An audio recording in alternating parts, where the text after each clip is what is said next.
Assalamualaikum warahmatullahi wabarakatuh. Bang Andi yang saya hormati, salam santun dari saya, Bang. Semoga Bang Andi dalam keadaan sehat walafiat, berkah dalam hidupnya, berkah rezekinya, amin. Bang Andi, saya mau minta tolong pencerahannya atau bimbingannya terkait dengan apa yang saya alami. Terus terang aja, apa yang saya alami itu suatu hal yang aneh menurut saya, Bang Andi. Kejadian itu udah lama sebenarnya. Sebelum saya mengetahui DN ini, udah lama, kurang lebihnya itu sekitar 25 tahun yang lalu. Saya itu waktu itu tidur di siang hari, tidur. Nah, lama saya terbangun, dan terbangun saya itu saya langsung duduk dan berdiri, dan saya nengok ke belakang di tempat tidur saya. Ternyata jasad saya itu masih ada terbaring tempat tidur saya. Dengan kejadian seperti itu saya kaget, terkejut, bercampur dengan takut. Kok bisa seperti ini? Langsung buru-buru saya kembali lagi di tempat pembaringan. Saya berdiri, masih terlepas lagi, antara jasad sama roh atau jiwa itu terlepas. Saya ulangi lagi, berdiri lagi, masih juga. Saya takut dan teriaklah saya, Bang Andi. Namanya orang takut kan, lagi pula nggak tahu ilmunya. Teriak saya, Bang Andi, teriak tak tolong. Kebetulan di kamar tidur saya itu dekat dengan ruang tamu, dan ruang tamu itu ada ibu dan kakak saya. Namun dengan teriakan saya yang begitu nyaring, mereka nggak dengar. Kok bisa ya nggak dengar gitu loh, padahal nyaring sekali teriakan saya itu. Berkali-kali saya minta tolong, teriak, nggak ada yang dengar. Saya makin panik, takut, dan akhirnya saya ulangi lagi, baring lagi, berdiri lagi, baring lagi, berdiri lagi. Namun tidak bisa, masih terlepas jasad itu. Dan akhirnya saya membaca apa aja yang aku baca, yang aku tahu lah, setahu saya apa ya itu saya aku baca. Terus ulang, akhirnya bisa. Nah, dengan kejadian seperti itu membuat saya berpikir dan bertanya-tanya.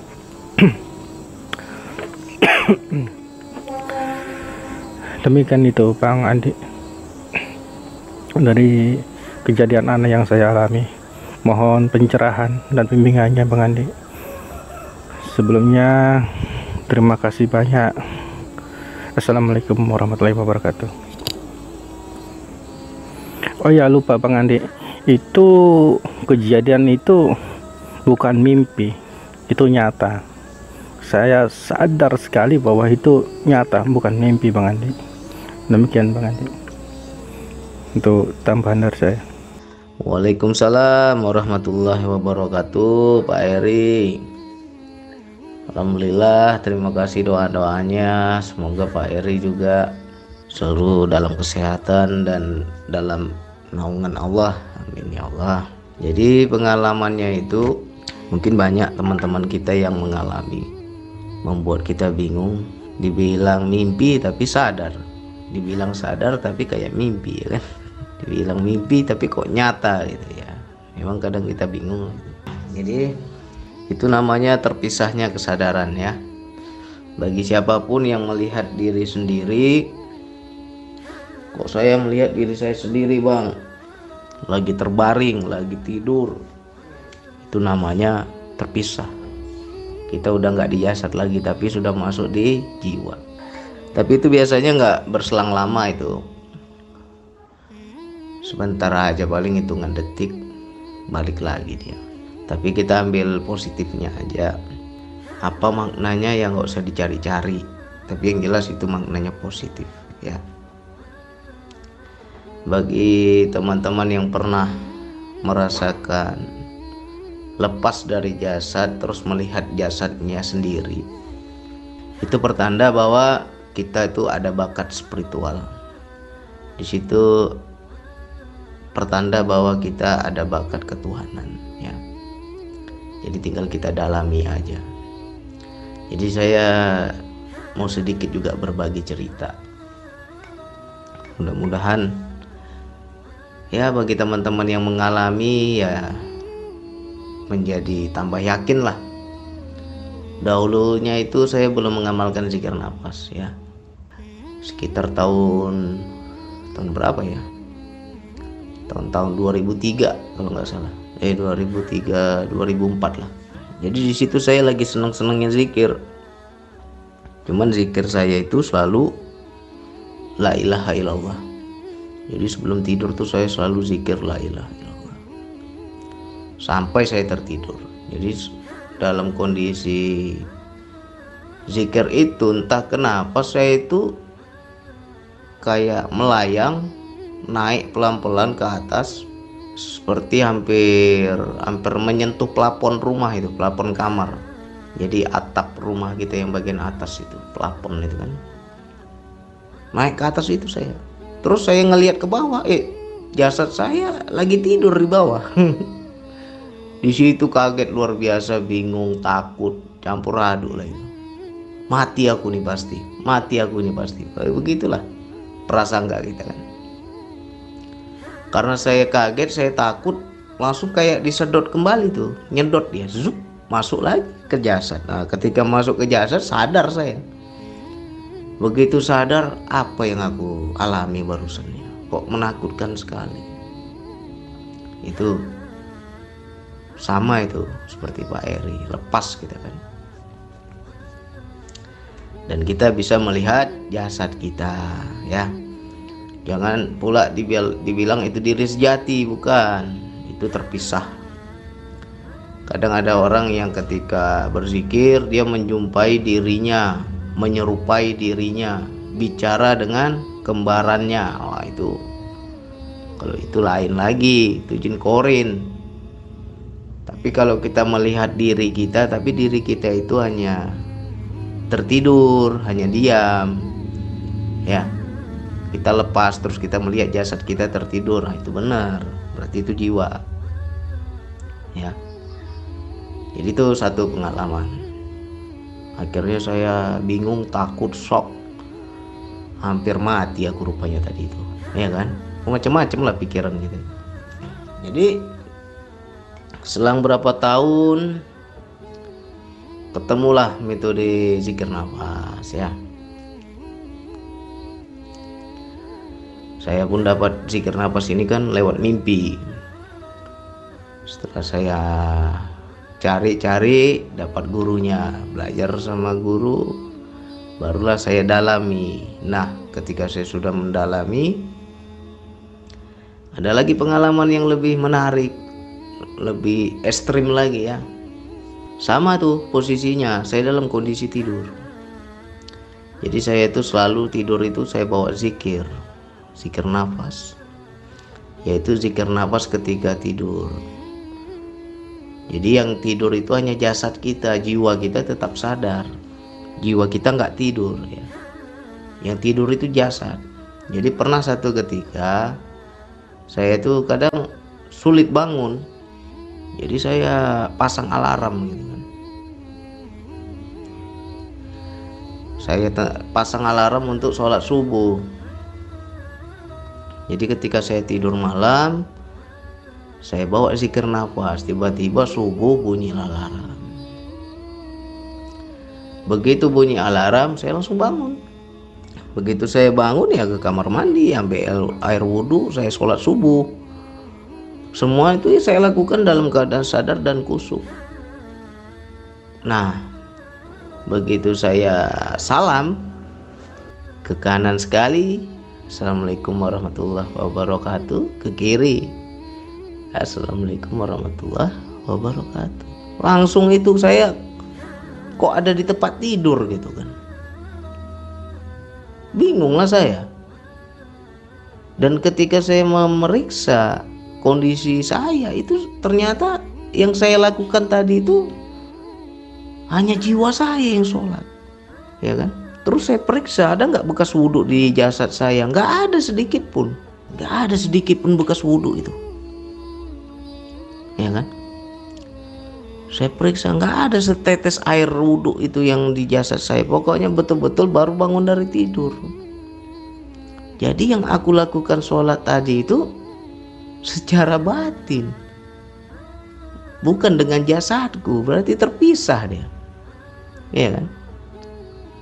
Nah itu apa nggak bingung itu, tambah bingung kita. Nah di situ saya juga bingung, aduh, ini bagaimana hukum sholatnya ini? Kalau dibilang sholat sudah kulakukan sholat tadi, sempurna sholatku tadi, khusyuk. Tetapi kan dengan jiwa, bagaimana yang dengan jasad ini? Ya tambah bingung kan? Nah disitulah saya ambil pelajaran bahwa mungkin ini banyak ahli-ahli spiritual, ahli-ahli marifat yang dia bilang aku nggak perlu sholat lagi, sholatku udah beda. Karena dia bisa sholat secara rohani, ya. Dan kalau mungkin dia ada juga yang berkata aku sholatku di Mekah, ya bisa aja. Bisa aja, namanya jiwa tak tersekat ruang dan waktu, bisa aja dia sholat di sana, ya kan? Cuman tidak dengan zohirnya. Ya cuman ini bahaya. Kenapa bahaya? Gak boleh kita ikuti, ya. Kalaupun kita sudah mengalami itu, gak boleh kita ceritakan bahwa sholatku sudah beda. Wah itu sombong. Tetap kita harus sholat secara zohir. Akhirnya saya ulangi sholat saya itu. Saya ulangi sholat subuh saya itu. Karena yang saya rasakan tadi, saya sholat itu nggak dengan jasad saya, ya kan? Padahal sempurna semua, wudhunya sudah, sholatnya juga sudah, sampai salam, balik lagi dia ke jasad. Di situ saya bingung. Saya periksa kok nggak ada sedikit pun bekas air wudhu ini, ya kan? Nah ini yang bahaya. Makanya bagi teman-teman yang punya pengalaman yang sama, mudah-mudahan ini dapat pencerahan, ya. Kesadaran itu kalau sudah terpisah itu bisa mewujud, ya. Apalagi kalau energinya kuat bisa mewujud. Seperti apa bang contohnya mewujud? Ya mungkin kita pernah dengar ada orang diundang di jam yang sama, di waktu yang sama. Di kampung dia ada sebuah pesta, dia diundang. Rupanya di kampung sebelah juga diundang juga. Tapi dia bisa datang kedua undangan tersebut. Bagaimana itu bisa terbelah itu?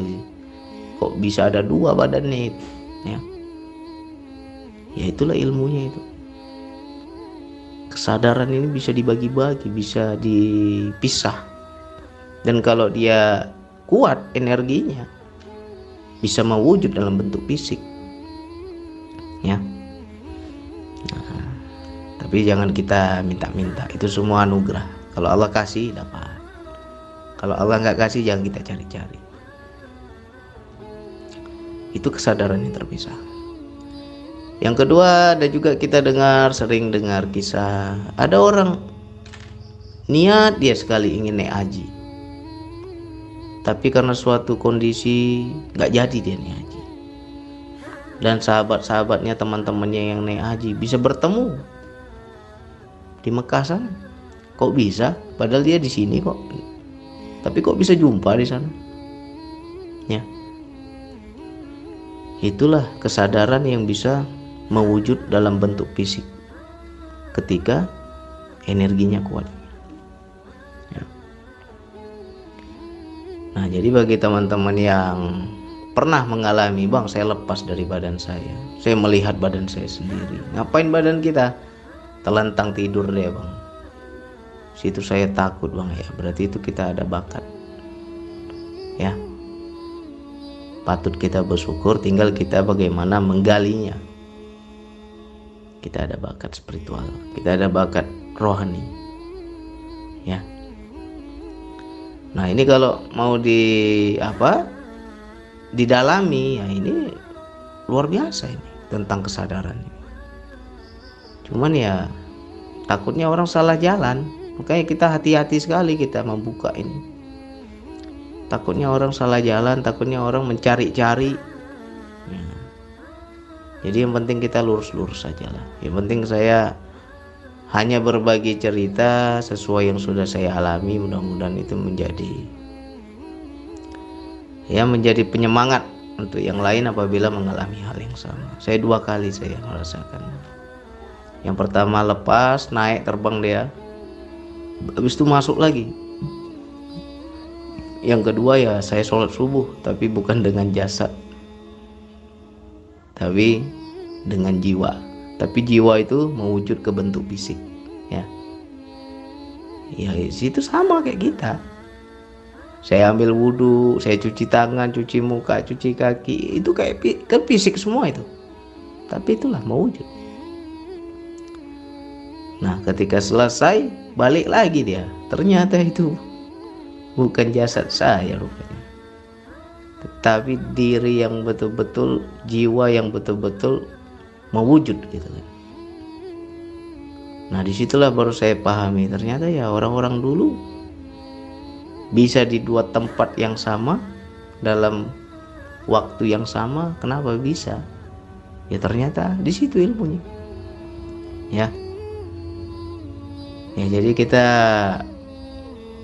ya dalami aja terus, mudah-mudahan nanti dapat, mudah-mudahan nanti paham kemana arahnya, kemana tujuannya, kemana manfaatnya. Nanti insya Allah ajarkan pelan-pelan, ya. Yang penting dalami terus zikir nafas ini. Kalau orang yang pernah merasakan pisah itu ada bakat, itu aja yang kita syukurilah, ada bakat, ya, tinggal diasah aja. Ya, mudah-mudahan yang sedikit ini manfaat. Sekian dari saya. Wassalamualaikum warahmatullahi wabarakatuh.